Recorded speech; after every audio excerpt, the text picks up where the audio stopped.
आज मेरे दादाजी का डेथ एनिवर्सरी है। दादाजी 10 जनवरी को रात को 12 बज के कुछ मिनट पे हम सबको छोड़ कर के हमेशा के लिए इस दुनिया से चले गए थे। तिथि से देखो तो उनकी डेथ एनिवर्सरी की जो तिथि थी वो माई चौथ को आती है, यानी कि तिल चौथ को। और मुझे आज भी वो सारी चीज़ें एकदम फ्लैशबैक होती है, क्योंकि सब कुछ आज भी एकदम ताज़ा है मेरे मेमोरीज़ में। और मुझे वो दिन बहुत अच्छे से याद है कि जब दादाजी अपनी लास्ट ब्रेथ ले रहे थे, उस समय हम उनके साथ में वीडियो कॉल पे कनेक्टेड थे। एंड वो बहुत ही पेनफुल मोमेंट था, seeing him leaving us for ever. And क्या बताऊँ मैं आपको कि विश्वास ही नहीं होता कि आज उनको 3 साल हो गए हैं। मैं उनके बहुत ज़्यादा क्लोज़ थी और वो मेरे से बहुत ज़्यादा प्यार करते थे। और उनके साथ बिताया एक एक पल मेरे लिए बहुत प्रेशियस है। उनका पूरा लाइफ में उन्होंने बहुत कुछ दिया हम लोगों को, और उनकी लाइफ अपने आप में एक इंस्पिरेशन है। उनसे बहुत कुछ सीखने को मिला है मुझे, और आज भी वो मेरे लिए बहुत बहुत बहुत स्पेशल है। दादाजी ना अपने लास्ट के दिनों में मतलब चीज़ें भूलने लगे थे। और जैसे बोला जाता है ना कि बुढ़ापा बचपने की तरह हो जाता है, तो दादाजी ना थोड़ा थोड़ा अपने पास्ट में चले जाते थे और उसको वो प्रेजेंट सोचने लगते थे। तो ये सब देख के ना मतलब बहुत ही कभी कभी ऐसे हार्ट ब्रेकिंग लगता था, but at the same time दादाजी का इनोसेंस, उनका प्योरिटी और उनका जो सेल्फलेस लव था ना हम सब के लिए, वो बहुत ही स्पेशल था। तो दादाजी ना अपने लास्ट के दिनों में कुछ मंथ से हमेशा ऐसे वो जब अपने पास्ट में चले जाते थे, तो और उसको प्रेजेंट समझने लगते थे, तो वो अपने यंग एज में चले जाते थे और कई बार ना बहुत ज़ोर ज़ोर से माँ माँ ऐसे चिल्लाते रहते थे और वो अपनी माँ को बुलाना चाहते थे। तो ये चीज़ देख के इतना पेनफुल लगता था, एट द सेम टाइम ऐसा लगता था कि दादाजी कितने ज़्यादा इनोसेंट थे। एंड वो मतलब कितने प्योर थे। और पता है, एक बहुत ही ब्यूटीफुल एंड स्ट्रेंज कोइंसिडेंस हुआ कि दादाजी हमेशा अपनी मम्मी को इतना याद कर रहे थे लास्ट के दिनों में। और उनका उनका मतलब ही पास्ड अवे ऑन माई चौथ।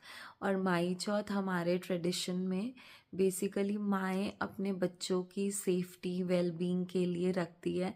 तो ऐसा लग रहा था कि जैसे यूनिवर्स ने, भगवान ने उनको बुलाने के लिए वो दिन इसीलिए चूज़ किया, क्योंकि उनके पास वो डिवाइन ब्लेसिंग था कि लिटरली वो अपनी माँ को इतना याद कर रहे थे। तो जैसे कि मतलब भगवान उस दिन उनको अपनी माँ से ही मिलाना चाहते थे। तो ये एक चीज़ मुझे बहुत ही डीपली टच करती है आज भी, मैं जब याद करती हूँ तो।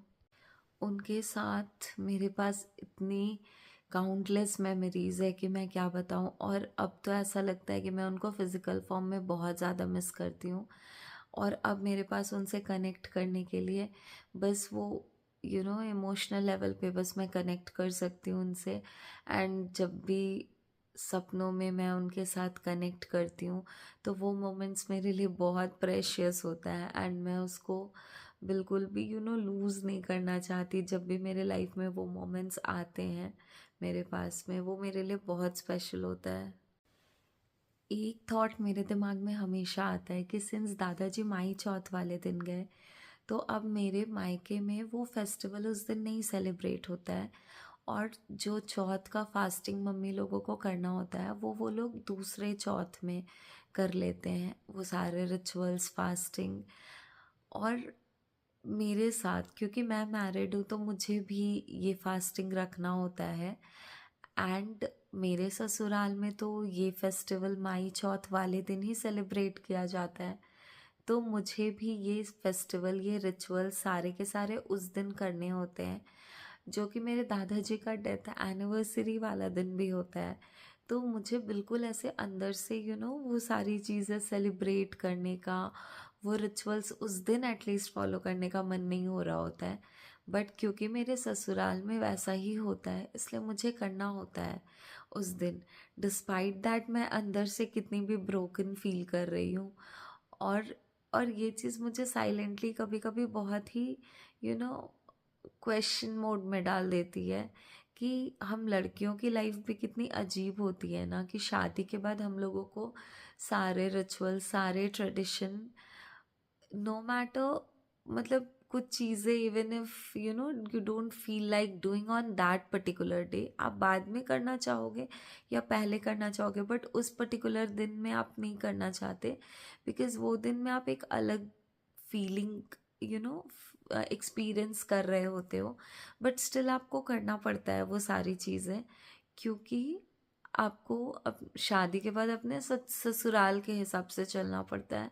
तो ये चीज़ें मुझे कभी कभी बहुत ही अच्छी नहीं लगती। ऐसा लगता है कि ये कुछ चीज़ें थोड़ी तो अजीब है, कि आपका सिर्फ घर नहीं बदलता, आपकी फीलिंग्स, आपके ग्रीफ, आपका याद करने का तरीका भी आपको शायद बदलना पड़ता है। No matter how broken you feel inside, आपको बाहर से हर चीज़ें करनी पड़ती है which you are suppose to do, और maybe which you are expected to do, no matter what. ये दर्द तो ऐसा दर्द है ना जो कि बहुत ही पर्सनल होता है, राइट? बट ये भी धीरे धीरे रूल्स और रिचुअल्स के हिसाब से चलने लगता है। कितनी अजीब बात है ना ये। कभी कभी आपकी लाइफ का डीपेस्ट ग्रीफ को भी आपको यू नो बस अपने अंदर समेटना होता है, एंड बाहर से हर वो चीज़ फॉलो करनी होती है which you are suppose to do. और हम सब कुछ फॉलो भी करते हैं विदाउट कंप्लेनिंग, राइट? क्योंकि करना पड़ता है, we are expected to do that.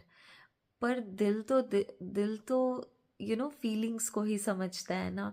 और जो दिल का दर्द है वो कहीं ना कहीं वहीं का वहीं रह जाता है, अपनी यादों के साथ, अपने लोगों के साथ।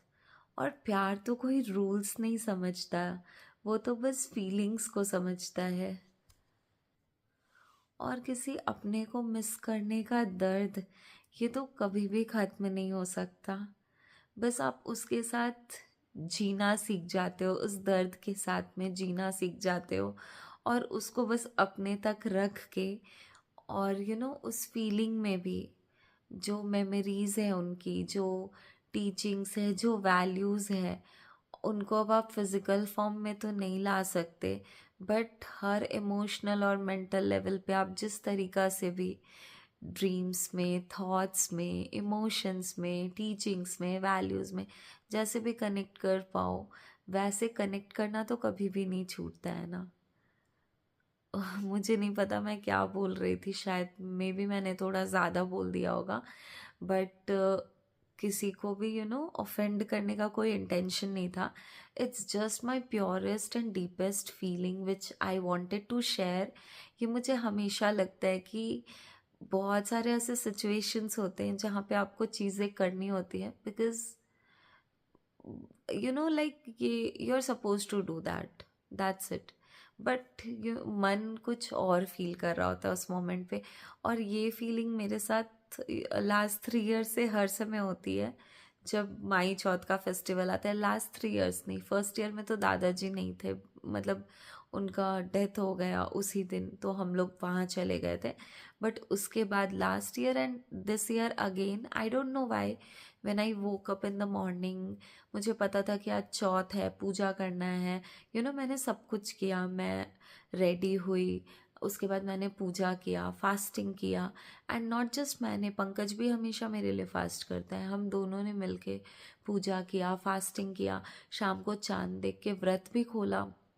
एंड मैंने दादाजी का फेवरेट गाजर का हलवा, और उनको मटर की कचौड़ी बहुत पसंद थी, तो उस दिन मैंने मटर के पराठे हम लोगों के लिए व्रत खोलने के लिए वो ही डिनर में बनाया था।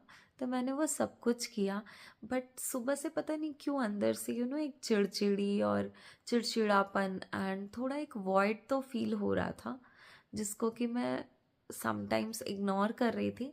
एंड समटाइम्स मैं अपने थॉट्स में, अपने इमोशंस में आग बंद करके दादाजी के साथ कनेक्ट करना चाह रही थी। तो बस सोचा आज इसके बारे में बात करते हैं। एंड बस बाकी मैं क्या बोलूँ।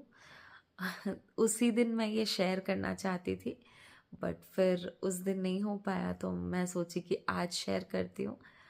आई मिस यू सो मच दादाजी। आई मिस यू माँ एंड नानी जी, नाना जी, एंड ऑफ कोर्स माई चाचू। I miss you all a lot and I love you all so much. Love you so much दादाजी। आई नो आप जहाँ पे भी हो, आपका ब्लेसिंग्स मेरे साथ और आपका प्यार हमेशा मेरे साथ है। आपका हाथ मेरे सिर पे हमेशा है। इनफैक्ट हम सबके साथ है।